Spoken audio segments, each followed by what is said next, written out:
week on Behind the Scenes, we talk to a man with amazing hair about gravestones and Chris L about life alone in a dungeon.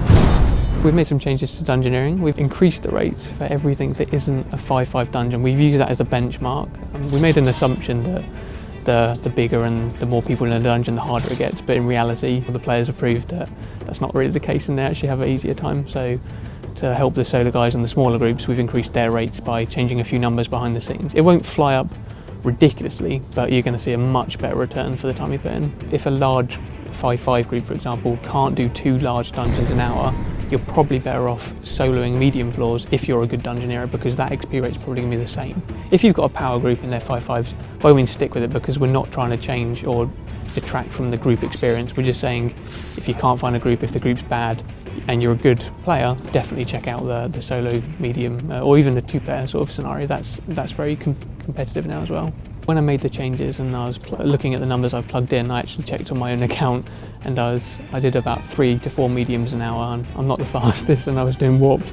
I was experiencing rates of just about 400,000 an hour, so that's pretty good considering the group rates at that sort of level. As a side effect of the changes made to XP, because tokens are always XP value divided by 10, with the increase of XP in solo dungeons, you also get an increase in tokens. The changes we've made for this update are both free and members. Members get the perk of the extra floors, bosses, weapons, and all that stuff that comes with it. The free-to-play solo should see an increase in the XP they gain for the floors they have access to. There's no change at the moment to the bound system, however we are looking to make a significant improvement to it. It's something that will mean it's very streamlined, it's more interactive, because at the moment it's a bit clunky.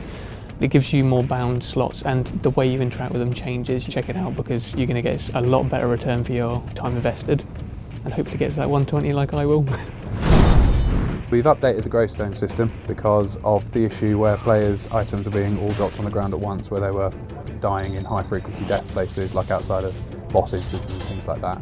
By making it so we don't drop all your items onto the floor immediately together anymore, they're now stored in a different data space inside the Greystone itself, which the players can interact with through a new interface to get their items back, with a couple of new convenient options to help get their items back a lot quicker when they've died. Previously, when the player went back to their grave, they'd find a huge pile of items on the floor. They had to right-click, look through a really long list to find the items they wanted, and go through a 2-stage process in some cases where the list was too long, where they have to find the item and then click take in a sub-menu that opened on it. With the new interface, they'll see a nice little loot box in the middle of the screen that displays their items as if they were in their inventory. So you can identify visually instantly the icons for the high value items you want to get back quickly and go, I want that, click it. There's also 2 new features on this interface, the take all button, which does exactly what it says on the tin. It will take every item you can from your gravestone and put it into your inventory if there's space. And the equip all button, which is a very nice feature. When you click that, it will try to equip everything you had equipped when you died, and then try to take everything else left in the gravestone into your inventory automatically in one click. Another advantage of the new system is, rather than having to click through your items one by one if you died in a dangerous area, and when you're going back trying to get your items, nobody wants to be bitten to death by a dragon while they're trying to get the items from their last death. The take all feature is going to combat that, because you can click it, get all the items in one and run away very quickly before you end up dragon dinner. In response to the comments players have made about the last video, yes, I do have lovely hair.